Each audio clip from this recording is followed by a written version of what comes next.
Welcome back to the Religious Studies Podcast.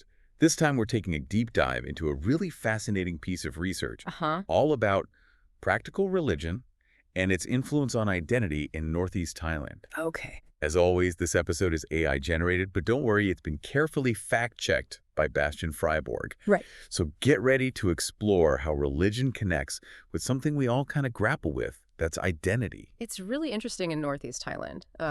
They often call it Izon. Eisen. Okay. You see, it's a region where those religious practices are just so deeply intertwined with this sense of like regional identity, Okay. setting it apart from the rest of Thailand. I'm hooked already. So what makes Izan's religious landscape so unique? Is it just traditional Buddhism? Well, Buddhism is definitely a major force, but it's not the whole story. What we're diving into here is this world of practical religion. Okay. Think of it as kind of like creating your own spiritual playlist. Okay. You pick and choose what elements resonate with you, whether it's specific Buddhist teachings, local spirit rituals, or even your own personal interpretations of these practices. That's a great analogy. So it's less about strict doctrine and more about adapting religion to fit like individual needs. Yes. Almost like a personalized approach to spirituality. Exactly. And this is where things get really interesting. Okay. Over the last 50 to 60 years, Izan has seen this surge in new religious movements, Okay. particularly those centered around spirit mediums and magic monks. Magic monks. Okay, now you've really piqued my curiosity. Tell me more about those. Well, the source material actually mentions a monk Okay. named Achan Samsak. Okay. He's a fascinating example. He's known to like draw power from a spirit called Wichadwangtham, Okay. which allows him to perform all sorts of services like fortune telling, Oh, wow. exorcising evil spirits, and even blessing properties for good luck. So those services sound almost like, something you'd find advertised online these days. Yeah. Except in this case, the power is drawn from a spirit. And That's a far cry from your average meditation retreat. it really speaks to that unique blend of beliefs Yeah. in Isan. These practices, Right.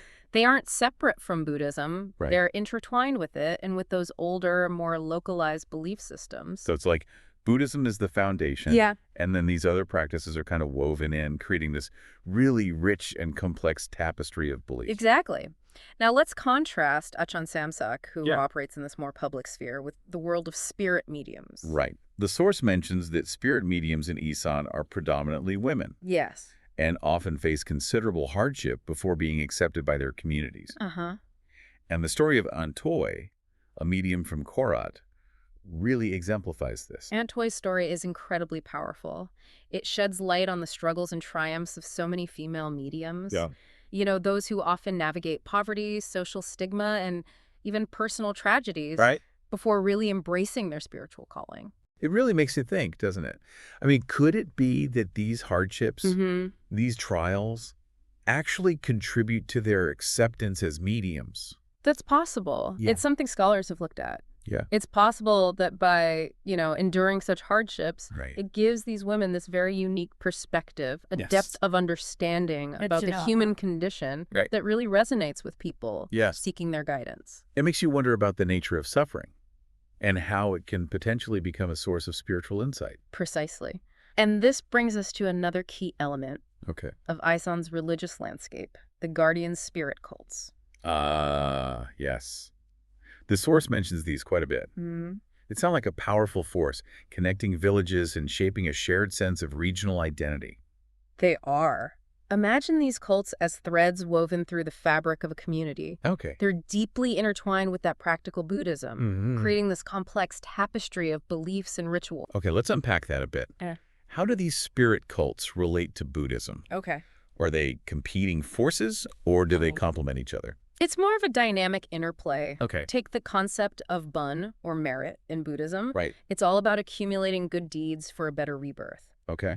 The focus is on those individual actions and their consequences over lifetimes. But the spirit cults take a different approach, right? Yes. It's about appeasing spirits in the here and now to ward off misfortune and ensure the well-being of the community. Yes. Almost like a spiritual insurance policy. You could say that. And this contrast highlights the very practical nature of religion in Izan. Okay. It's not just about abstract doctrines or future rewards. It's about addressing the immediate needs and concerns of daily life. It's fascinating to see how these different beliefs coexist and even complement each other. Yeah. So how does this blend of Buddhism and spirit cults actually manifest in Izan's culture? Are there specific rituals or festivals that bring these beliefs to life? Absolutely. One of the most vibrant examples is the Bun Bang Fei Rocket Festival. Yeah. Picture this. Yeah. A fiery rocket crafted by hand, Oh. shooting skyward against the backdrop of the setting sun. Now that's an image. Okay, tell me more about this festival. What's its significance? The festival is this stunning display of how guardian spirit cults and Buddhism intersect in Isan. It's a time for communities to come together to launch these massive homemade rockets as offerings to the spirits to appease them and ensure a good harvest. It's almost like they're propelling their prayers and hopes directly into the heavens. You could say that. And beyond the spectacle, the festival is rich in symbolism. Okay. It's also connected to an ancient myth about the Naga.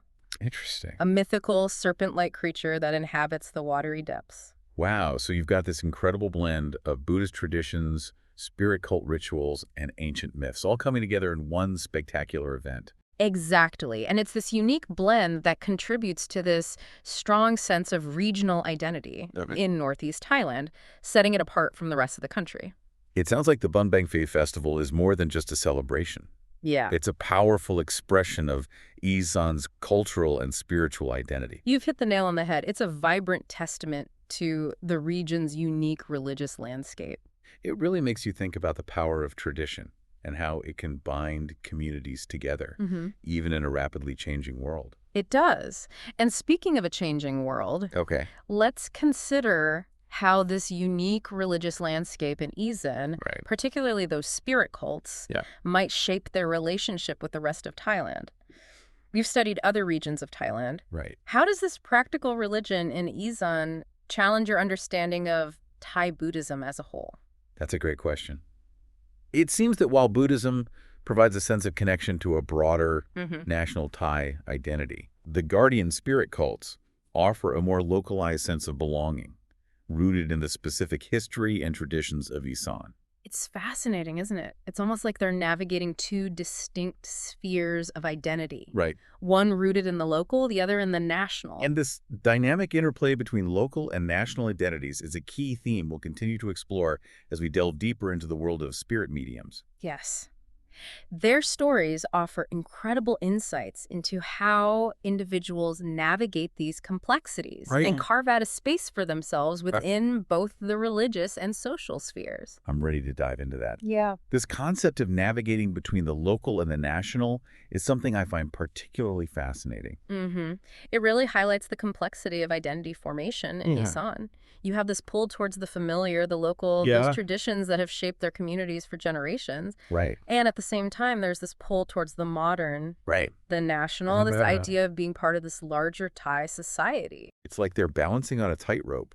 Trying to maintain their unique identity while also integrating into a broader national framework. Exactly. And this balancing act plays out in various aspects of life in Isan, from language and cultural practices to economic opportunities and political representation. It's almost like a microcosm of the challenges and opportunities faced by so many cultures around the world. It is. As they navigate the forces of globalization and modernization. You've hit the nail on the head. It's a universal story, really. This tension between preserving tradition and embracing change is something we all grapple with in one way or another. And in Isan, it seems that religion, particularly these spirit cults, plays a crucial role in negotiating this tension. Absolutely.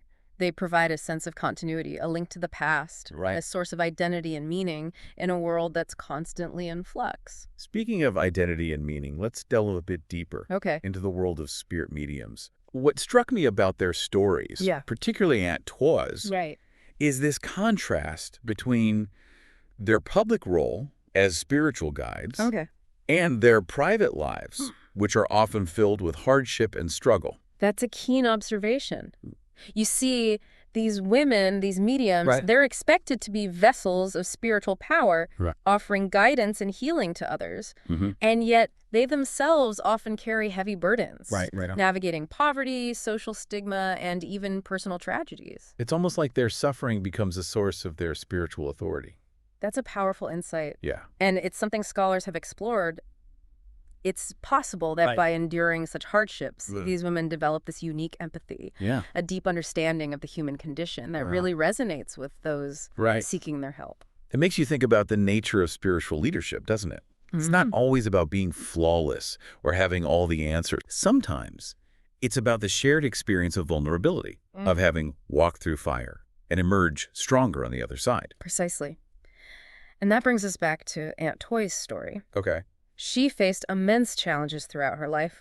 Poverty, a difficult family background, a challenging marriage, even a period of mental breakdown. Wow. It's through these experiences that she discovered her spiritual calling, embracing her role as a spirit medium. Her story is a testament to the resilience of the human spirit. It's about finding meaning and purpose, even in the darkest of times. But her journey wasn't without its obstacles. Absolutely not. She faced skepticism from her family, social stigma from her community, even doubts about her own sanity. Wow. But she persevered, drawing strength from her connection to the spirit world and her belief in her own abilities. Over time, she gained recognition and respect, establishing herself as a powerful and sought-after spirit medium. Wow, her story is truly inspiring. It speaks to the transformative power of belief. The ability to find strength and healing in the face of adversity. It does. And it highlights a crucial point. Spirit mediums, particularly women, operate within a patriarchal structure that often marginalizes them. They're expected to be vessels of spiritual power, offering guidance and healing. Yet they also face social stigma and personal challenges that are rarely acknowledged. It's a powerful reminder that even within the realm of the spiritual, societal structures and gender dynamics still hold sway. Indeed.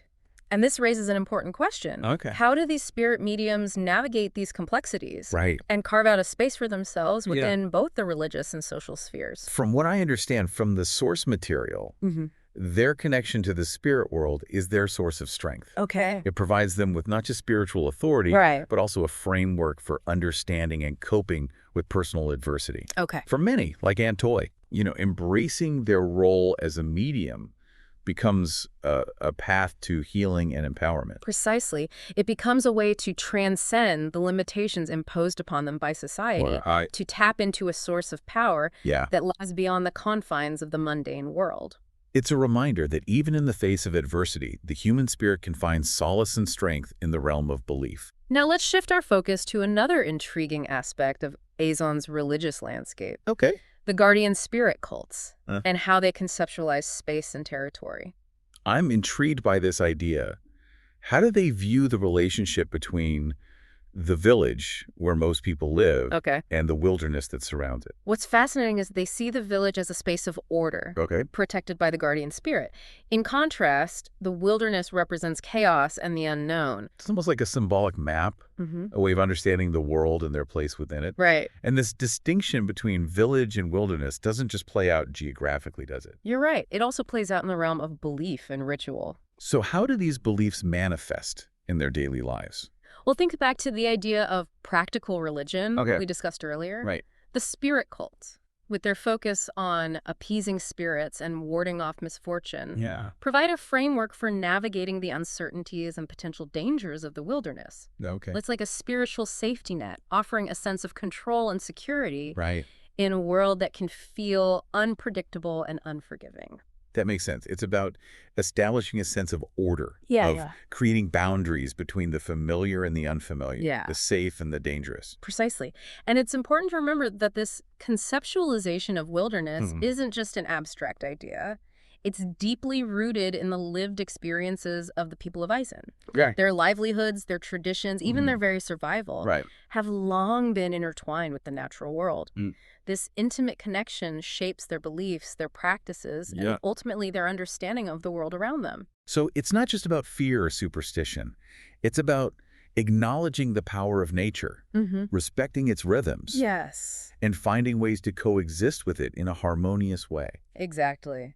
And this brings us back to the role of the guardian spirit cults. Okay. They provide a framework for understanding and interacting with the natural world. Right. A way of mediating between the human and the supernatural, the village and the wilderness. It's fascinating to see how these beliefs are so deeply embedded in their culture, shaping their perceptions of space, nature, and even their own identity. It really highlights the profound influence of religion on the way people perceive and interact with the world around them. It makes you wonder, doesn't it? If we were to step into the shoes of someone living in Isan, how would these beliefs shape our own understanding of the world? That's a great question, and it leads us into the next part of our exploration. Let's delve deeper into how these beliefs manifest in specific rituals and festivals, particularly the Bunbang Fe Rocket Festival. I'm ready for another vivid description. Last time you mentioned fiery rockets against the setting sun. What else can you tell us about this visually stunning celebration? Well, the Bunbang Fe is more than just a visual spectacle. It's a vibrant and multi-layered event that combines elements of both Buddhism and spirit cult traditions. Imagine massive homemade rockets, elaborately decorated and infused with hopes and prayers soaring into the sky. Picture elaborate processions winding through the village, accompanied by music, chants, and the joyous shouts of the crowd. Right. And of course, no festival is complete without feasting and merriment, bringing the community together in a shared celebration. It sounds like an event that engages all the senses. But beneath the surface, there's a deeper meaning, right? Absolutely. The rockets themselves are symbolic offerings to the spirits, a way to appease them and ensure a good harvest. And as we touched upon earlier, the festival is also connected to the myth of the Naga, that mythical serpent-like creature that inhabits the watery depths. This connection adds a layer of cultural significance, linking the festival to a shared history and a belief system that extends beyond the boundaries of the village. It's incredible how these ancient myths and beliefs continue to hold power and shape people's understanding of their place in the cosmos, even in a rapidly modernizing world. It speaks to the enduring power of storytelling, the way it connects us to our past, shapes our present, and guides us into the future. And speaking of shaping the present, how does this festival reinforce a sense of regional identity in Isan? It brings communities together, creating a shared experience that transcends individual differences. It's a time for people to come together to celebrate their shared heritage and to reaffirm their connection to the land and its spiritual guardians. And this shared identity is particularly important in a region that often feels marginalized within the broader context of Thailand. Precisely. The festival becomes a way to assert their cultural distinctiveness, to celebrate their traditions, and to resist the homogenizing forces of globalization. It's a powerful reminder that culture is not static, but a living, breathing entity that adapts and evolves in response to changing circumstances. Now, let's shift our focus from the community to the individual, specifically to the magic monks, who are such compelling figures in Isan's religious landscape. What stands out to you about their role? They're almost like spiritual entrepreneurs, offering this diverse range of services to address people's needs and desires. They're sought out for their unique abilities and their connection to the spirit world. You're right. And their popularity speaks to this deep-seated human desire for agency and control, a yearning for solutions to life's challenges that may not be readily available through conventional means. It's like seeking a spiritual edge in a world that can feel increasingly unpredictable and competitive. Exactly. And this desire for an edge is reflected in the specific powers and abilities that magic monks claim to possess. So what kinds of powers are we talking about here? Are they rooted in Buddhist teachings, or do they draw on other traditions? It's a fascinating blend of Buddhist teachings, animistic beliefs, and esoteric practices that have been passed down through generations. Give me some examples. What kinds of things can they do? Think protective spells, healing rituals, and even the ability to influence fortune and prosperity. Wow. It's a world where the boundaries between the spiritual and the material become blurred. Right. Where belief in the supernatural can have tangible effects in the everyday world. It's almost like a spiritual marketplace where people can shop for services that address their specific needs and desires. Yeah, you could say that. Right. And this blurring of boundaries Right. between the spiritual and the material is a key element of Magic Monk's appeal. Okay. They offer a way to bridge the gap between the sacred and the mundane, to bring the power of the spirit world into the realm of human experience. It's about harnessing spiritual forces to achieve practical goals. Yes. To navigate the challenges of life and to create a sense of order and control in a world that can often feel chaotic. Precisely. And this blend of the practical and the mystical is a hallmark of Isan's religious landscape. The story of Achan Samsak and his connection to the spirit which adwanged them perfectly illustrates this blend. Right. Can you elaborate on that a bit more? Achan Samsak is a compelling case study that reveals this complex interplay between personal charisma, spiritual authority, and the belief in supernatural forces.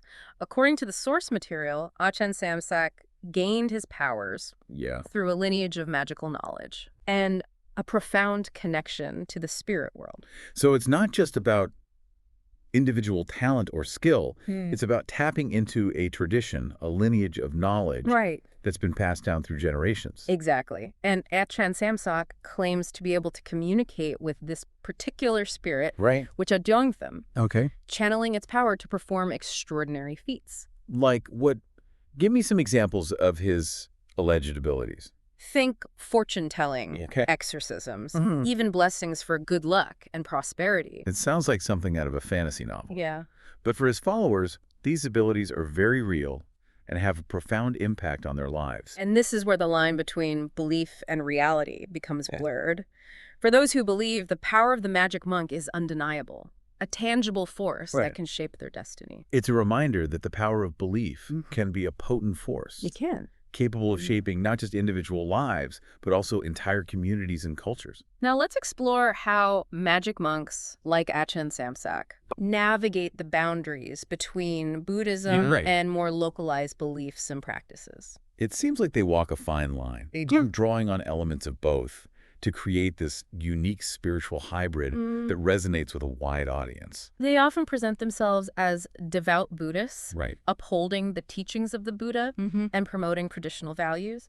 But they also embrace elements of animism and folk beliefs, acknowledging the existence of spirits and the power of magical rituals. It's a delicate balancing act that requires both theological sophistication and a deep understanding of the cultural context. So they need to be able to speak the language of Buddhism. While also appealing to the deeply ingrained beliefs and practices of their local communities. It's a fascinating example of religious syncretism. Exactly. And it's this ability to bridge different worldviews that contributes to their popularity and influence. They offer a spiritual path that's both familiar and exotic, traditional, yet responsive to the changing needs and desires of their followers. I'm curious about the specific rituals and practices that magic monks employ to connect with the spirit world and channel its power. What can you tell us about that?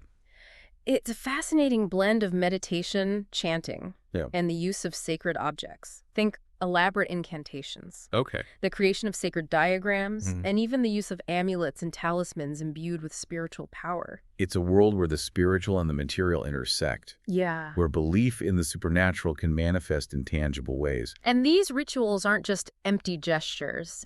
They're carefully crafted performances designed to create a conduit between the human and the divine. It's about accessing a realm of power and knowledge that exists beyond the boundaries of ordinary experience. This connection to the supernatural is a key element of magic monks' authority. It's what sets them apart from ordinary individuals and gives them the ability to influence the course of people's lives. Now, let's shift our attention to another group of spiritual practitioners. The spirit mediums. Their stories offer a window into a world where the boundaries between the human and the spirit world become blurred. Right. A world where the power of belief can overcome even the most daunting challenges. The source material highlights the fact that many spirit mediums, particularly women, often come from marginalized backgrounds, facing poverty, social stigma, and even periods of mental instability. I'm particularly interested in the story of Antoy. Okay. Her experiences seem to embody the struggles and triumphs of many female mediums in Izen. Can we delve a bit deeper into her journey? Absolutely. Aunt Toy's story is both heartbreaking and inspiring. She endured a difficult childhood, challenging marriage, and even a period of mental breakdown before embracing her role as a spirit medium. It was through these experiences, these trials by fire, that she discovered her spiritual calling and found a way to channel her pain into a source of power and healing. It's a testament to the human capacity for resilience. It is. The ability to find meaning and purpose even in the darkest of times. Indeed. But her journey was not without its obstacles. Right. She faced skepticism from her family, social stigma from her community, even doubts about her own sanity. It's unimaginable to face such resistance from your own loved ones, especially when you're grappling with such profound personal experiences. It speaks to the deep-seated anxieties and prejudices that often surround spirit mediums, particularly women. Yeah. They challenge traditional norms and expectations, both religious and social. And this challenge can evoke fear and resistance in those who cling to the status quo. So how did she overcome these obstacles? What gave her the strength to persevere? She drew strength from her connection to the spirit world and her belief in her own abilities. She persevered, and over time, she gained recognition and respect, establishing herself as a powerful and sought-after spirit medium. Wow. Her story is a testament to the transformative power of belief. Right. The ability to find strength and healing in the face of adversity. Her story is truly inspiring. It's a reminder that even in the face of immense challenges, the human spirit can find solace and empowerment through a connection to something larger than themselves. Exactly. And it underscores a crucial point. Okay. These spirit mediums, these women who bridge the gap between the human and the supernatural, often come from the margins of society. Their experiences of hardship and suffering become not a source of weakness, but a wellspring of strength and resilience, shaping their spiritual journeys and informing their ability to connect with those seeking their guidance.